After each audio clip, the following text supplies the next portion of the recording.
noches, hermanos, ¿cómo están? Vamos a ver entonces hoy a continuar con este estudio que empezamos ya hace dos jueves, perdón, acerca del estudio de la bibliología. La bibliología es, como ya vimos, el estudio del libro, de la Biblia. No tanto de su contenido, pero por supuesto que para estudiar bibliología hay que ir al contenido, pero más bien mostrando a la Biblia como inspiración, como palabra de Dios, y como la autoridad que tiene por ser así. Y hoy vamos a seguir con el estudio y vamos a hablar, como dijo Andrés, acerca de las profecías. Las profecías lo vamos a ver en dos jueves. Hoy vamos a ver una parte que está más referida a las profecías hacia la nación de Israel y hacia otros pueblos del Antiguo Testamento, básicamente, hacia otros pueblos, imperios, y vamos a ver algo general acerca de la profecía bíblica. Y el jueves que viene vamos a ver las profecías mesiánicas acerca del Señor Jesucristo y todo lo referido a Él. Así que vamos a empezar el día de hoy. Yo les voy a compartir una presentación. Muy bien. Vamos a ver entonces profecías bíblicas cumplidas, demostración de la veracidad de la Biblia. Demuestran las profecías la veracidad de la Biblia. Muy bien, entonces, la profecía bíblica es muy particular, es muy diferente a otra profecía que anda por ahí o predicciones, ¿no?, que hoy en día también existen. La profecía bíblica vamos a ver que es totalmente diferente a cualquier otra cosa, a la adivinación, a la lectura de la borra de café, de la mano, ¿no? Un montón de cosas no tienen nada que ver con la profecía bíblica y lo vamos a ver claramente. En bibliología, no sé si lo vimos el otro día, capaz que sí, pero lo repasamos un poquito. Cuando queremos demostrar que un libro, en particular de la palabra de Dios, o hablando de toda la Biblia, es inspiración o es inspirado por Dios, utilizamos dos evidencias, lo que llaman evidencias internas y evidencias externas. Cuando agarramos un comentario o el inicio de, por ejemplo, en las Biblias que adelante tienen una hoja que nos hablan acerca de un resumen del libro, y nos mencionan estos dos conceptos, evidencias internas y externas. O sea, evidencias que demuestran que ese libro que vamos a leer es inspiración de Dios, es un libro inspirado por Dios. Dentro de las evidencias internas, tenemos que el libro sea autoritativo, es muy importante. Un libro autoritativo es un libro que declara que lo que está diciendo es palabra de Dios. ¿Está bien? No lo pone en duda, ni lo pone en tela de juicio. Por ejemplo, hay algunos de los libros que se consideran apócrifos o que entre sus palabras tienen frases como esto me parece a mí, si está bien o está mal no lo sé, ¿no? Hay cosas así que hacen que el libro no sea autoritativo. Después tenemos que no contradice a otros libros de la Biblia o a doctrinas o a enseñanzas que vemos en la palabra de Dios. Y también tenemos cuando el libro es citado en otros libros de la Biblia, o citado por el mismo Señor Jesucristo, palabras, eso da autoridad como que esa palabra es inspirada por Dios. También tenemos las evidencias externas, que son descubrimientos arqueológicos, validez histórica de los libros, o sea que los acontecimientos históricos que relatan son coherentes con otra documentación histórica que hay extrabíblica, que el libro era utilizado por la iglesia, reconocido por la iglesia primitiva. Hay un montón de estas evidencias que nos dicen, que nos demuestran que el libro es un libro inspirado por Dios. Muy bien, y las profecías, esto es una pequeña introducción, ahora vamos de lleno. Las profecías juegan un papel muy importante a la hora de reconocer la inspiración divina de la Biblia. La profecía es otro argumento más que en cierta forma, podemos decir, que intervienen evidencias internas y evidencias externas en las profecías, porque las profecías bíblicas pueden demostrarse con relatos históricos o con libros de historia general, cómo se cumple lo que el Señor había profetizado, Así que es muy importante la profecía para demostrar la validez de la Biblia como palabra de Dios. Hay una porción, un versículo que les quiero compartir para comenzar, que es muy lindo, que está en Isaías 46, 9 al 13. Le voy a pedir si puede alguien leerlo. Isaías 46, 9 al 13. Así no hablo yo solamente, a ver si alguien puede leer esta porción. ¿Lo pueden Acordaos de leer? las cosas pasadas desde los tiempos antiguos, porque yo soy Dios y no hay otro Dios, y nada hay semejante a mí, que anuncio lo por venir desde el principio y desde la antigüedad lo que aún no era hecho, que digo, mi consejo permanecerá y haré todo lo que quiero, que llamo desde el oriente al ave y de la tierra lejana al varón de mi consejo. Yo hablé y lo haré venir, lo he pensado y también lo haré. Oídme duros de corazón, que estáis lejos de la justicia. Haré que se acerque mi justicia, no se alejará y mi salvación no se detendrá, y pondré salvación en Sión y mi gloria en Israel. Muy bien. Fíjense qué hermoso texto y le vamos a detallar un par de cosas que son muy interesantes. Primero dice, yo soy Dios y no hay otro Dios y nada hay semejante a mí. E inmediatamente dice que anuncio lo por venir desde el principio y desde la antigüedad lo que aún no era hecho. El único ser en el universo que puede hacer esto es Dios. No hay otro semejante a mí, ni nada semejante a mí. Toda profecía, toda predicción o anuncio de lo por venir proviene solamente de Dios. Es el único ser que conoce o que está afuera del dominio del tiempo y que puede saber lo que va a pasar antes de que pase. ¿Está bien? Entonces, por eso decimos que la profecía de la Biblia es una profecía especial, es una profecía que proviene de Dios. No es una predicción, no es una adivinanza, no está basada ¿cómo es? En estadísticas. Bueno, si puede ser que si esto pasó y si pasa tal cosa, entonces capaz que pasa esto. Entonces, bueno, yo hago una predicción de lo que va a pasar basado en estadística. No, la profecía de Dios es única, porque Él es el único ser que conoce, como dice acá, que anuncio lo por venir desde el principio y desde la antigüedad lo que aún no era hecho. ¿Está bien? Por eso la profecía de Dios, dada por Dios en la Biblia, es muy diferente a cualquier otra predicción o adivinación que podemos ver en la humanidad. Y vamos a ver por qué. Acá hay un triángulo, ¿no? Vamos a hablar un poquito acerca de probabilidades. Tenemos menos detalles, mayor probabilidad. Más detalles, menor probabilidad. ¿Qué quiere decir esto? Si yo, por ejemplo, les digo, a ver, pasado mañana va a llover, ¿está bien? Puede ser que le pegue, ¿no? Si digo, pasado mañana va a llover, sí, capaz que le pego, uy, qué bien, cómo acertó con la profecía, ¿no? Van a decir. Ahora yo le digo, pasado mañana va a llover a la tarde.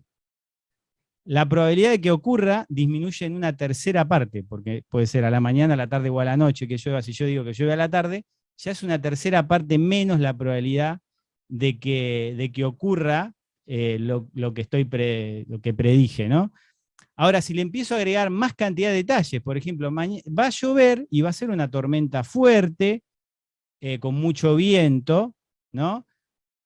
Ya todavía la probabilidad baja muchísimo, ¿no? Cada detalle que yo agrego, la probabilidad sigue bajando de que por azar ocurra lo que estoy diciendo. ¿Está bien? Yo hablo siempre diciendo, sin haber visto el pronóstico del tiempo. Sabemos que la pronosticación del tiempo está basado en imágenes satelitales, o sea, no es una predicción basada en la adivinanza. Yo le estoy hablando, yo sin mirar el pronóstico del tiempo, declaro algo y la probabilidad de que ocurra sigue una regla de probabilidades, ¿no? Y cuanto más detalles agregue a mi predicción, la probabilidad de que ocurra disminuye cada vez más. Ahora, si yo les digo, bueno, aparte de que va a llover fuerte a la tarde, pasado mañana, va a caer una rama del árbol y le va a bollar el techo al auto del vecino. Bueno, ahí la probabilidad de que pase eso, exactamente como lo dije, es muy, pero muy baja. ¿Está bien? O sea, casi podemos hablar de varios ceros, uno sobre varios, número con varios ceros abajo, de que ocurra. ¿Está bien? Ahora, ¿qué pasa? Cuando vemos las profecías bíblicas, todas, o la gran mayoría de ellas, se encuentran, o todas se encuentran en la parte de arriba del triángulo. Son probabilidades bajísimas por la cantidad de detalles que se dan. Las probabilidades de que ocurra por efecto del azar son extremadamente bajas, o casi imposibles, podríamos decir. ¿Está bien? O sea que eso demuestra que la profecía bíblica proviene de Dios. Y si tenemos un libro que decimos que es inspirado por Dios y contiene una profecía, como vamos a ver varios de los libros, que se cumplió con exactitud, podemos estar seguros de que eso es palabra de Dios, porque no hay otro ser en el universo que pueda profetizar lo que va a pasar en el futuro con la exactitud como la que vamos a ver. Entonces podemos decir que la profecía bíblica es única. Y vamos a ver algunos ejemplos. Tenemos la Biblia, como decimos, la Biblia es un libro detallado y preciso. Justamente de eso es lo que estamos hablando. Vamos a ver una cosa, un gráfico que hice hace un tiempo, cuando era joven, creo que no estaba casado. Había hecho este dibujo que les voy a compartir ahora, que no está hablando netamente de profecía, pero vamos a ver que en parte sí, pero que nos habla acerca de los detalles de la Biblia, que son muy interesantes. Nosotros estuvimos leyendo Génesis, ¿no? Y una de las partes de Génesis que a veces capaz que pasamos por alto, que decimos, uy, esto hay que leerlo, son las genealogías, ¿no? Las genealogías de Génesis son particulares, no son iguales a otras genealogías. Si vamos al capítulo 5 de Génesis y al capítulo 11, de ahí está extraído lo que vemos en este gráfico. Y la genealogía de Génesis, aparte de decir quién engendró a quién, o sea, quién fue hijo de quién, da un dato adicional. ¿Quién me puede decir qué dato adicional da? Que, por ejemplo, en la genealogía del Nuevo Testamento no están. A ver, si están atentos. ¿Qué dato adicional se dan en la genealogía de Génesis que en otras genealogías no están? La muerte de las personas. Claro, pero ¿qué dato? Hay un dato aparte de nombre. Los años que vive cada uno. Exactamente. Aparte de los nombres de las personas, tenemos los años que vivieron, y no solo los años que vivieron, sino los años... La edad en que fueron engendrados. Claro, en que engendraron los padres. el hijo, claro, la edad en que engendraron el hijo del cual sigue la línea genealógica, ¿no? De genealogía. Entonces, en base a eso está hecho este gráfico. Ahora, cuando decimos lo que decíamos antes, cuando yo agrego información en un texto con datos tan particulares, ¿qué aumenta la probabilidad? La probabilidad de que haya algún error, ¿no? Si yo pongo simplemente nombres, bueno, es incomprobable, hay cosas que no se pueden comprobar, o sea, podemos, pero ya cuando agrego edades y edades y edades, y de pronto aparecen otras fechas, como la que está en Génesis capítulo 7, 6, a qué edad empezó el diluvio, ya entonces ahí tenemos un par de informaciones que nos permiten hacer un grafiquito como el que vamos acá, y es muy importante lo que vamos a ver, porque al tener información la Biblia, uno dice, esto será así, esto, tantos años vivían las personas y engendraban, y un error en una edad cualquiera me puede hacer un desastre si no fuera precisa la información. Y podríamos estar ante un error de la Biblia, ¿no? Ahora, entonces, movido por esta inquietud, vamos a hacer este dibujito, y este es el dibujito que está acá. Fíjense, acá tenemos las edades en escala representadas con barritas, ¿no? Como una línea de tiempo solapada. Tenemos a Adán, Set, Enos. La vida de Set empieza donde la Biblia dice que a los tantos años de Adán concibió a Set, ¿no? Y así sucesivamente. Ahora, hay algo particular, que se da exactamente la edad de Noé en la cual se produjo el diluvio. Entonces ahí tenemos esa raya que corta ahí. ¿Y cuál podría ser el problema si hay un error en esto? Que alguna de las barritas, por ejemplo, Enoc, Matusalén, Lamec, superen la fecha del diluvio. Porque son dos fechas, son dos datos de tiempo provenientes de capítulos distintos, en contexto distinto, no en el mismo relato. Entonces, si hay algún error, Matusalén podría pasarse para la derecha de la barrita del diluvio. No sé si me entiende lo que quiero decir. Y si eso pasa, entonces o hay un error en la edad de Matusalén, o Matusalén estuvo en el arca y no se nos dice que estuvo en el arca, por ejemplo. ¿Está bien?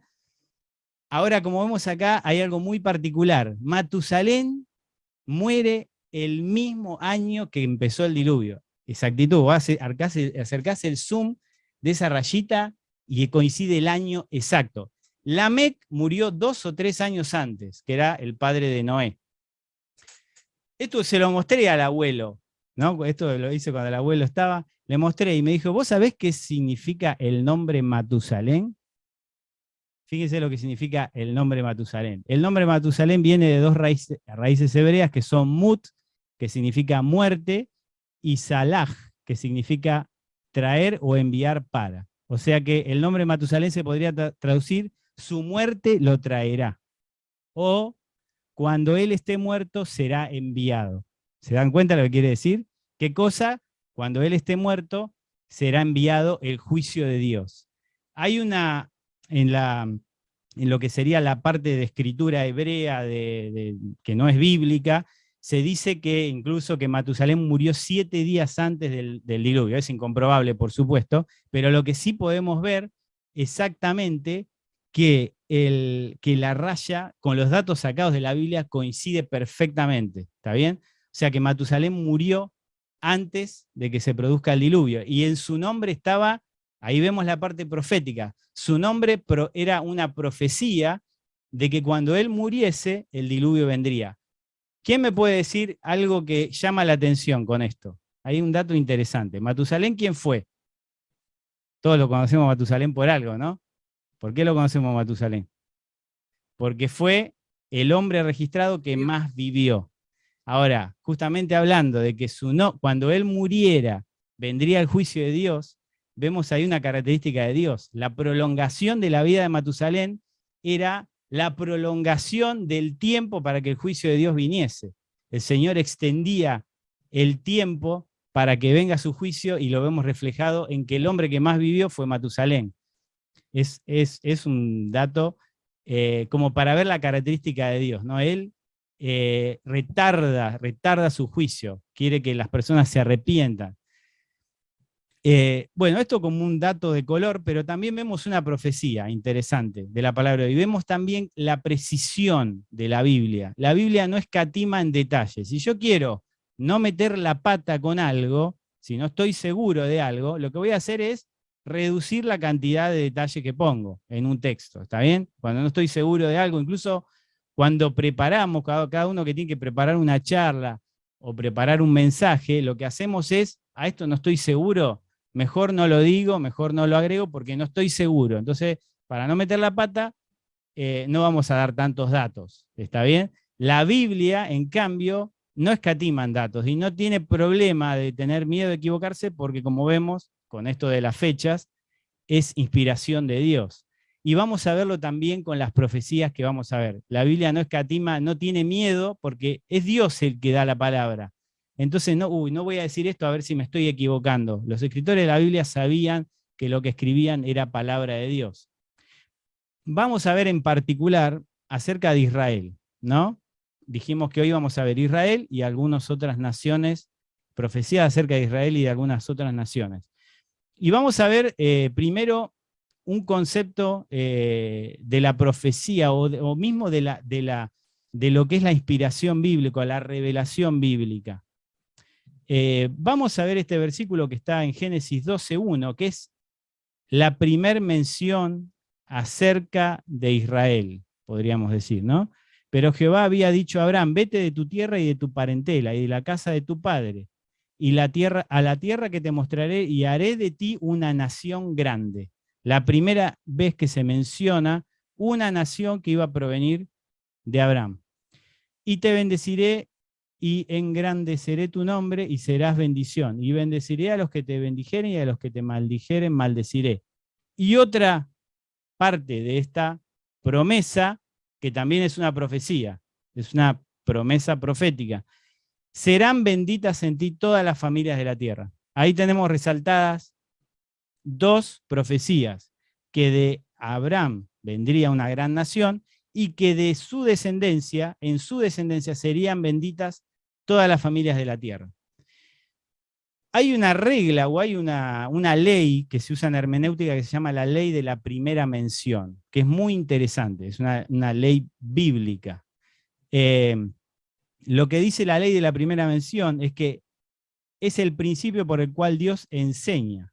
En la primera mención de un tema o personaje en la Escritura, el pensamiento general que se mantendrá en todo lo siguiente. O sea, ya Dios cuando hace una primera mención acerca de un tema, como vemos acá, que de la descendencia de Abraham vendría una nación, ya esa información que da Dios es contundente y final, diríamos. Se menciona y no se va a contradecir nunca.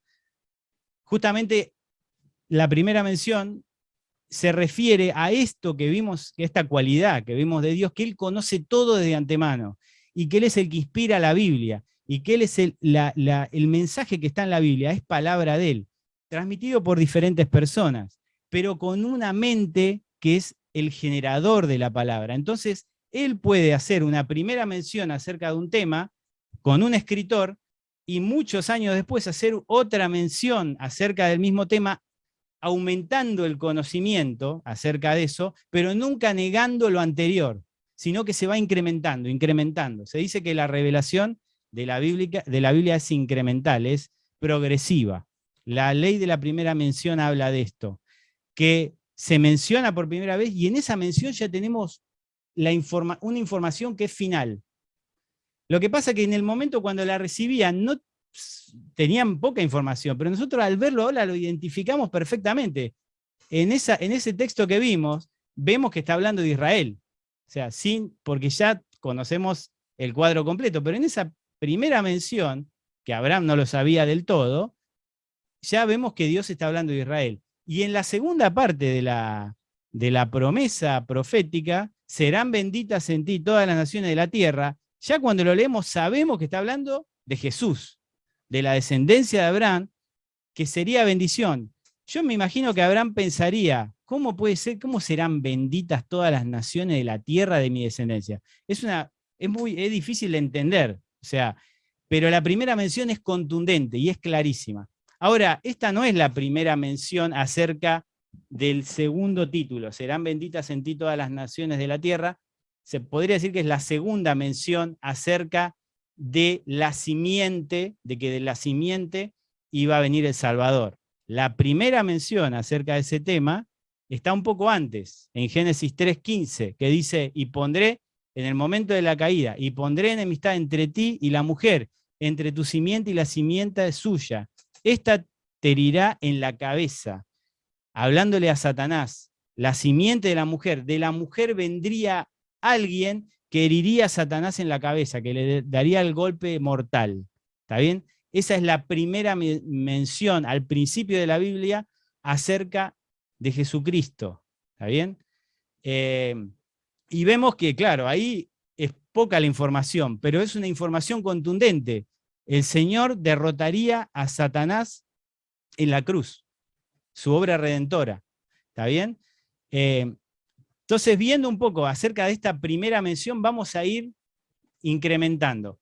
Lo de la primera mención se podría decir como un artista que está haciendo un dibujo, no sé si vieron alguna vez en YouTube, hay unos videos que ponen en alta velocidad cómo hacen un cuadro, que están muy buenos. Empiezan a tirar unas rayitas, y yo veo las rayitas, y ¿qué es eso? Rayitas, ¿está bien? Y de pronto agrega unas cositas más, y se va formando la imagen.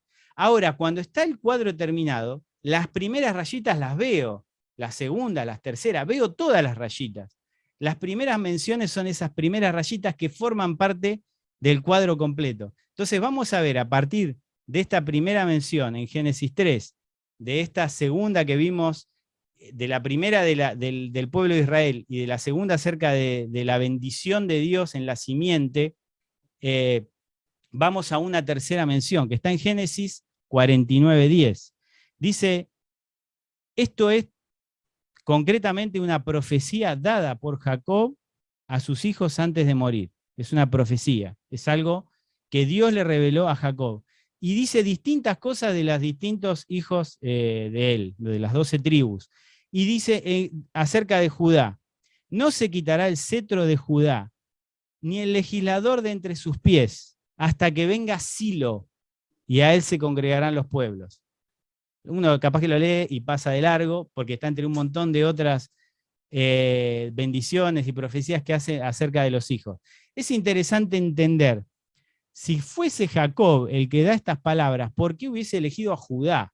No, yo pienso, ¿por qué diría esto de Judá? Que Judá sería en quien tendría el cetro, que no se quitaría el cetro. Estando José, ¿no? Él amaba a José, él amaba a los hijos de José, pero lo dijo sobre Judá. Lo dijo sobre Judá porque esto era palabra de Dios, no era algo que se le ocurrió a Jacob.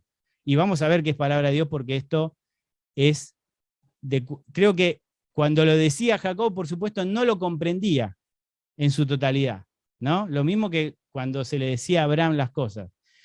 El significado de Silo, fíjense esto que es muy interesante, el significado de Silo puede ser el enviado, aquel a quien le corresponde el cetro, o sea, aquel a quien le corresponde el trono. Tranquilo, el que da descanso, el que trae paz, príncipe de paz. ¿Qué le parece? Creo que son adjetivos que todos conocemos, ¿no? Acerca del Señor Jesucristo. Seguimos con el incremento de información en esta profecía que se va desarrollando a lo largo de la Biblia, ¿no? Que es acerca de Israel, de los reyes de Israel, de Judá, y de la descendencia del Mesías. Y vemos en el tercer punto a David, dice en 2 Samuel 7:16, y será afirmada tu casa y tu reino para siempre delante de tu rostro, y tu trono será estable eternamente. ¿De qué tribu era David? Creo que ya todos lo sabemos, de la tribu de Judá. Entonces vemos acá que en David se empieza a cumplir la profecía que vemos hecha por Jacob, ¿no? Acerca de que de Judá sería el cetro. Y sabemos que el reino se dividió, ¿no? El reino se dividió en el reino del norte, el reino del sur. El reino del norte, el cetro fue de acá para allá, o sea, fue cambiante del descendiente, de pronto este, de pronto el otro. En el reino del sur, el cetro permaneció siempre a la descendencia de David, ¿está bien? Hasta el último rey, que ahora vamos a ver, el cetro estuvo firme. Se cumple lo que fue dicho, lo que se le promete ahora a David también. Ahora se dice después, y tu trono será estable eternamente. O sea, ¿cómo David podría entender esto? David creo que también, cuando lo leía o cuando lo escuchaba, decía, ¿cómo puede ser? Eternamente. O sea, ¿cómo puede haber algo eterno sobre la tierra? ¿Cómo mi trono será estable eternamente?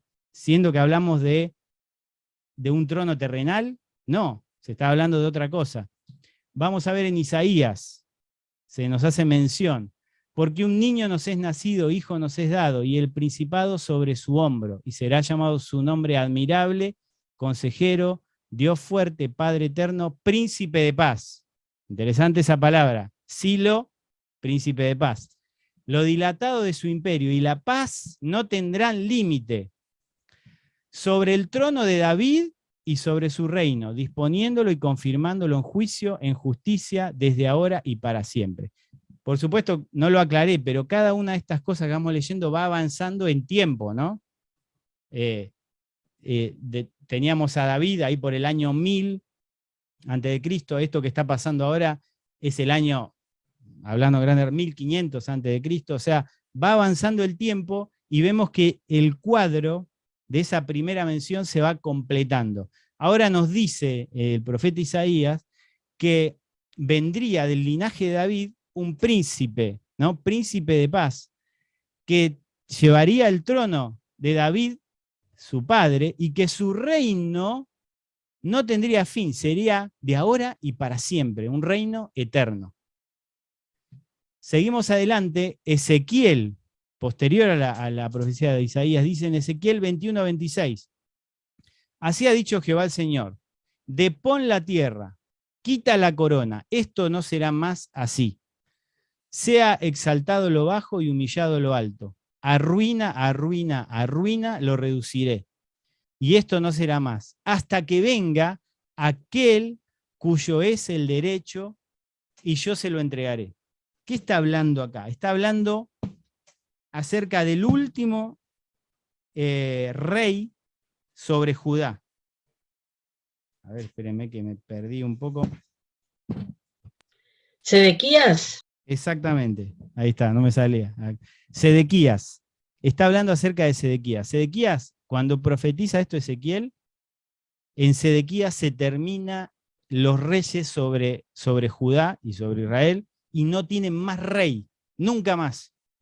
¿Está bien? Por eso dice, depón la tiara, quita la corona, esto no será más así, ya no habrá más corona, no habrá más nada, o sea, no habrá más cetro, no habrá más reyes, hasta que venga aquel de cuyo es el derecho.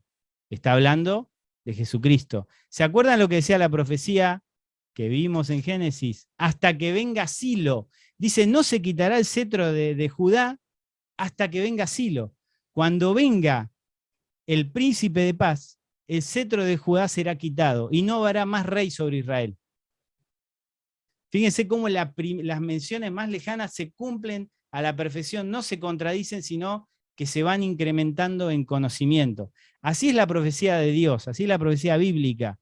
No es una predicción, no está basada en lo que me parece, es conocimiento de antemano de lo que va a pasar a la perfección. Por eso es tan preciso, ¿está bien?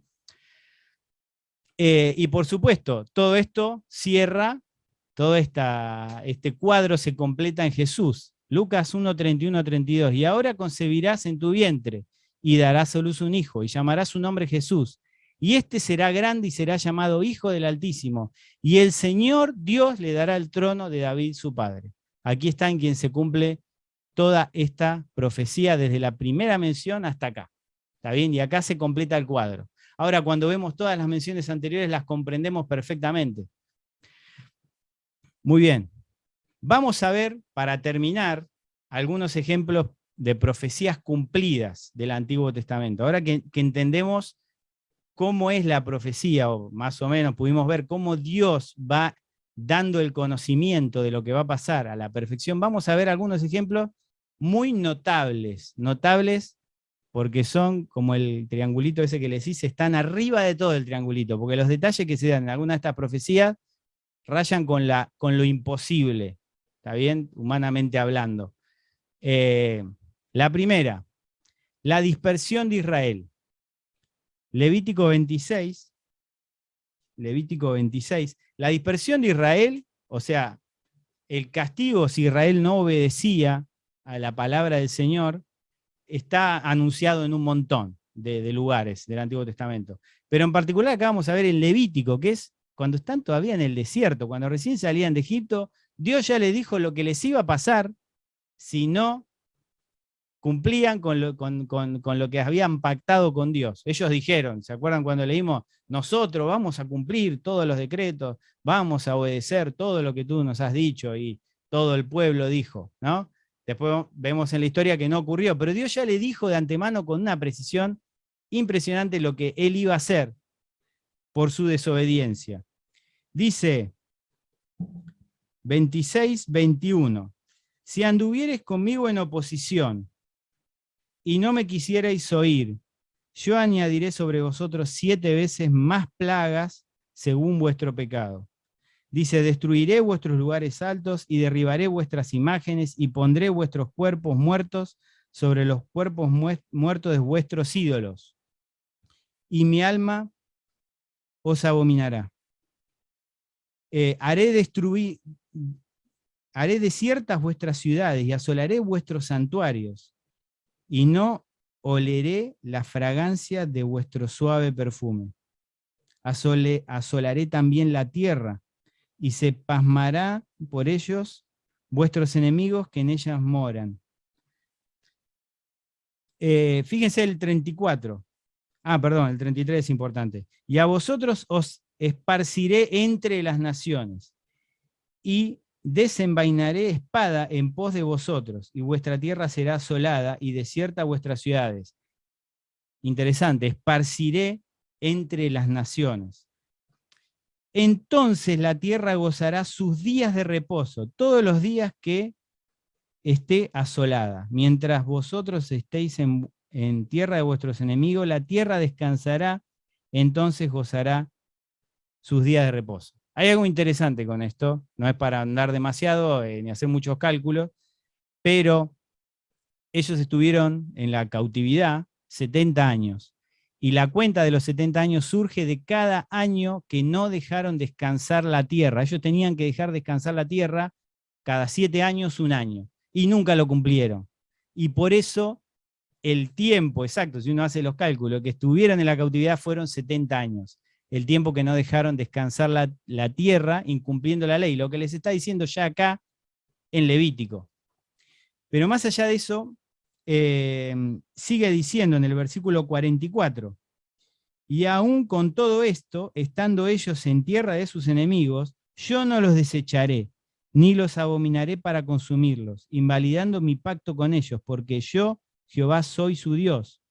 Antes me acordaré de ellos por el pacto antiguo, cuando los saqué de la tierra de Egipto a los ojos de las naciones para ser su Dios, yo Jehová. Les está diciendo, serán desterrados, vagarán por todas las naciones, pero nunca serán absorbidos por esas naciones. Y esto es una cosa, saben que hay muchos ateos, muchas personas, filósofos, que lo que no pueden entender es Israel. O sea, hay muchos, dicen, yo lo que no puedo entender es Israel, son los judíos, no se puede entender a los judíos. ¿Por qué? Porque todas las naciones antiguas que les ocurrió lo que les ocurrió a Israel, que estuvieron cientos de años, ahora desde el año 70, cuando fue destruida Jerusalén, hasta que se volvió ahora en el 1940 y pico, que se volvieron a su tierra miles de años, entre las naciones, y nunca perdieron su identidad.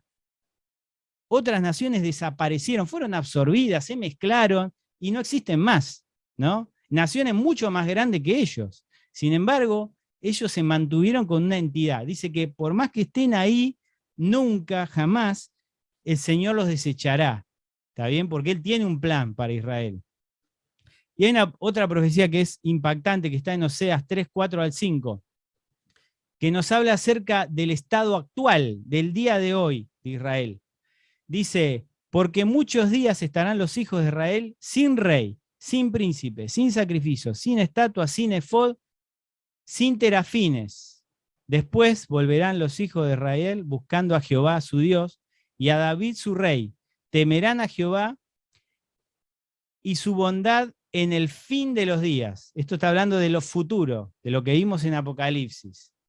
Ahora fíjense este detalle. Me parece que acá, sí, acá acá lo puse en chiquitito, lo agrandamos.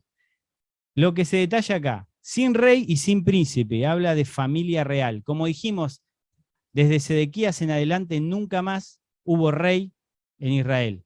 El rey fue el Señor que vino a reinar eternamente. Nunca más hubo rey. Sin sacrificio y sin efod. Se termina en el año 70, ¿no? Cuando es destruida Jerusalén, el sacrificio levítico, los sacrificios y el sacerdocio levítico. No hay más templo hasta el día de hoy. No existe más sacrificio ni sacerdocio levítico como estaba establecido en el Antiguo Testamento. Y sin estatua y sin terafines. Y esto está hablando de la idolatría. A pesar de que no hay sacrificio levítico, no hay idolatría. Israel, cuando vuelve de la cautividad de Babilonia no vuelve más a la idolatría. Entonces vemos acá en este detalle la situación actual de Israel, sin familia real, sin sacrificio levítico, sin sacerdocio y sin idolatría, cosa que antes era impensado, porque cuando no había sacrificio levítico porque estaban en idolatría. Se da una situación particular que es la que está ocurriendo ahora. Muy bien, vemos entonces esta característica de Israel, ¿no? Y que está todo lo que ocurrió y lo que está ocurriendo ahora dicho por el Señor. Hay un montón de otras profecías que podemos hablar acerca de Israel, el futuro de Israel, incluso acerca del acontecimiento cercano de cuando Israel fue nuevamente una nación, ¿no? Pero no vamos a ahondar demasiado, simplemente vemos algunas cosas. Esta es impactante, la reedificación de Jerusalén y el templo. Algunos, seguramente muchos ya la conocemos esta, pero es una de estas profecías que son increíbles, impresionantes. Por ejemplo, se nos dice en Isaías 44:28, que dice de Ciro, es mi pastor y cumplirá todo lo que yo quiero. Al decir a Jerusalén, serán edificada, y al templo será fundado. Dijo esto Isaías. Segunda Crónicas 36:22. Más al primer año de Ciro, rey de los persas, para que se cumpliese la palabra de Jehová por boca de Jeremías, Jehová despertó el espíritu de Ciro, rey de los persas, el cual hizo pregonar de palabra y también de escrito por todo su reino, diciendo, así dice Ciro, rey de los persas, Jehová, el Dios de los cielos, me ha dado todos los reinos de la tierra, y me ha mandado que le edifique casa en Jerusalén que está en Judá. Quien haya entre vosotros de todos sus pueblos, sea Jehová su Dios con él y suba. ¿Qué hay de particular en esta profecía? Quizás no nos dimos cuenta, pero Isaías dijo esto 150 años de que Ciro naciera. ¿Qué es lo particular?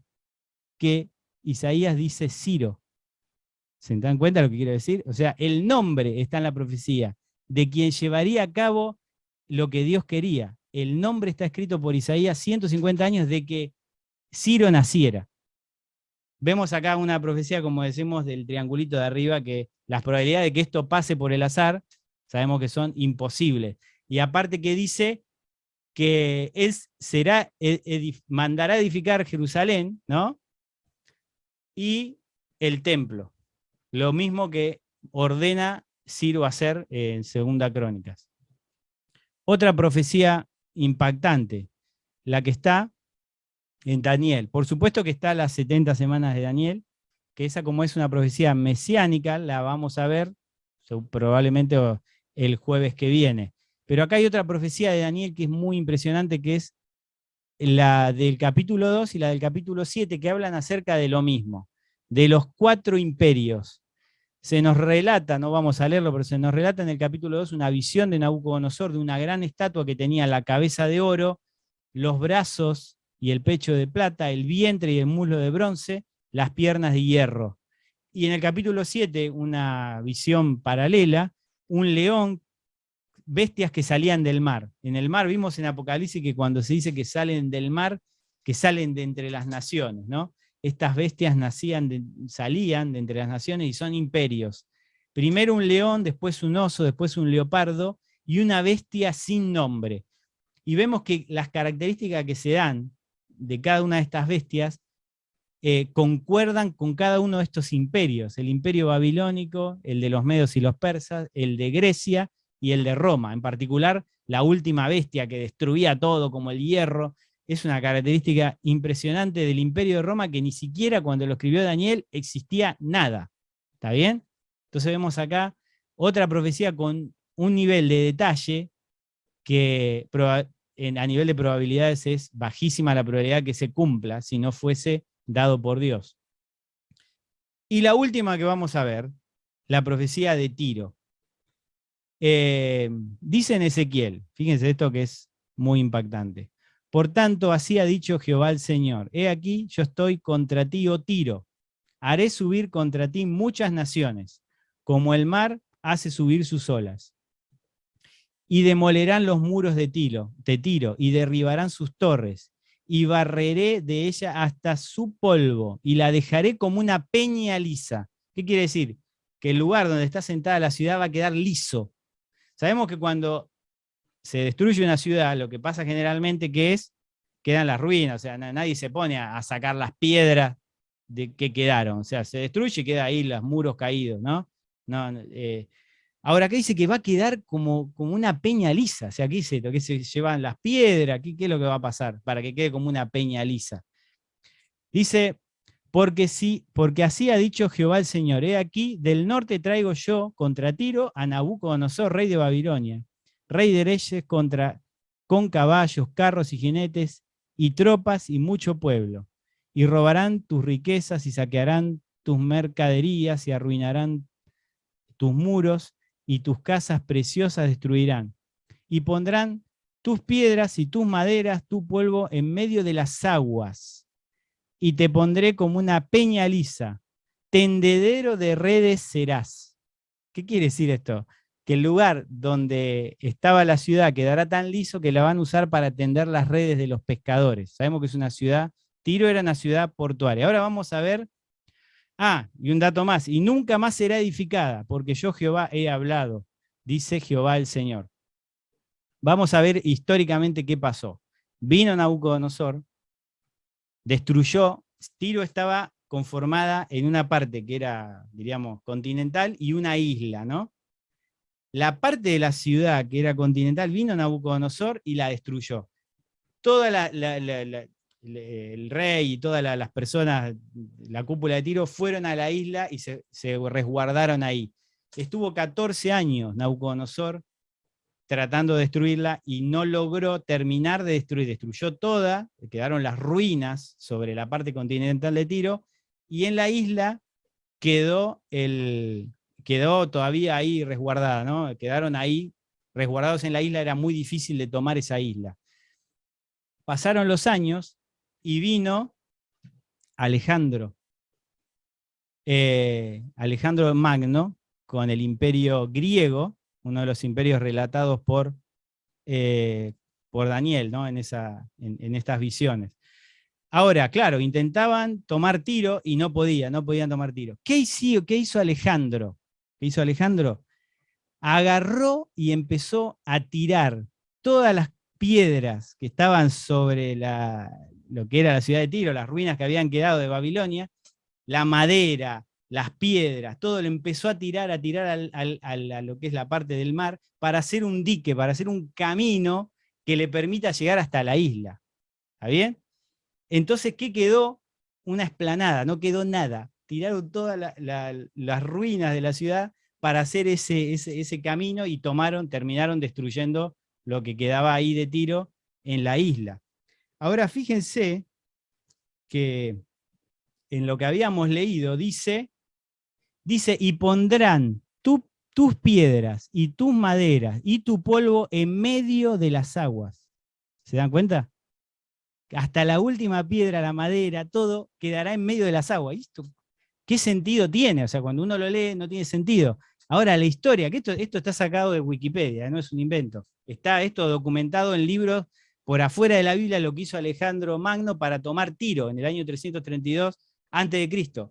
Tiró todo eso para llegar hasta la ciudad. Y en la explanada, literalmente, quedó la piedra lisa y los pescadores ponen sus redes. ¿Está bien? Creo que es bastante contundente la palabra del Señor. Y la palabra del Señor no escatima en detalle. Como vemos, las predicciones o las profecías del Señor no son ambiguas, son precisas. Las predicciones de hoy en día, agarramos el horóscopo y la borra de café y todo eso. Sí, va a ser un año bueno, vas a conocer a una persona especial, va a ser un año de desafíos. ¿Está bien? ¿Qué es eso? Así son las predicciones de los hombres. Ambiguas, no dicen nada. O sea, puede ser que le pegó, uy, mirá, el horóscopo le pegó. Sí, porque la probabilidad de que pase una cosa con tan bajo nivel de detalle tiene una cierta probabilidad que ocurra. Si a mí me dicen, sí, vas a conocer a alguien, y sí, en un año sí conocí a muchas personas, y va a ser un año de mucho desafío, y sí, voy a tener todos los años de mucho desafío. ¿Se entiende? La profecía de la Biblia, como vimos, no tiene nada que ver con las predicciones humanas. Son perfectas, porque el Señor, como vimos en el primer versículo, conoce de antemano todo lo que va a ocurrir. Y esto es un argumento sólido, como dijimos, para mostrar que la palabra de Dios, a través de sus profecías, es justamente eso, palabra de Dios, que proviene de Él, que no es pensamiento humano, que no son ideas humanas. Que el Señor nos ayude a seguir estudiando estos temas y estos estudios que nos hacen fortalecer nuestra fe y tener confianza en el libro que tenemos en nuestra mano. Y tener la seguridad de que si estas profecías se cumplieron al pie de la letra, con los detalles que se cumplieron, las profecías que quedan por cumplir también se van a cumplir. Eso podemos estar seguros. Que el Señor nos bendiga. Amén.